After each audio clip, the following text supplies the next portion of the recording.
You are walking through the charming Scottish town of Whithorn. In this coastal city, a light breeze brings salty notes from the nearby sea. You've just entered the gate into the Iron Age roundhouse. Iron Age roundhouses date back to over 2,500 years to the 5th century BC. Iron Age Celts built their houses in circular forms like this. In fact, until the medieval period, most Scots lived in houses that were round. In 2016, the Whithorn Trust reconstructed a life-size replica of a roundhouse based on archaeological excavations at the Black Loch of Myreton. You enter the dark, smoky roundhouse where someone tends the fire. He is preparing to boil some water for the evening. The roundhouse feels quite warm and smells of campfire. As the main source of heat and light, the roundhouse fire would be kept lit all day long.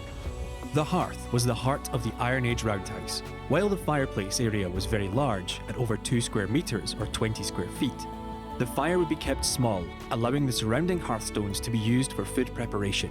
While the roundhouses were functional spaces, they were also designed for social gatherings.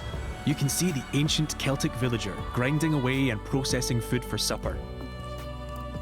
You can smell the aroma of the slowly cooked meat in the pot over the fire.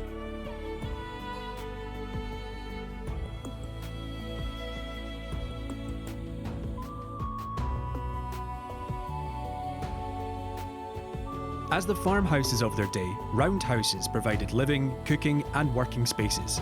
You can see a member of the family weaving at the loom. Perforated stones were used as spindle whorls. The weight on one end of the drop spindle helped the weaving process.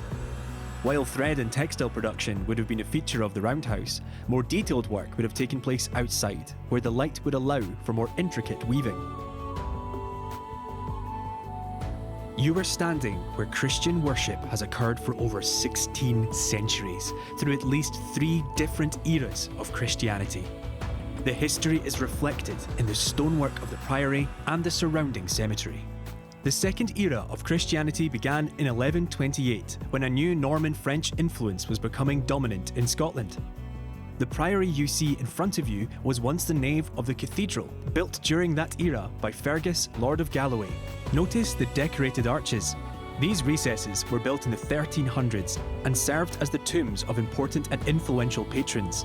Because these arches are quite low to the ground, we know that the floor of the church used to be much lower than it currently is.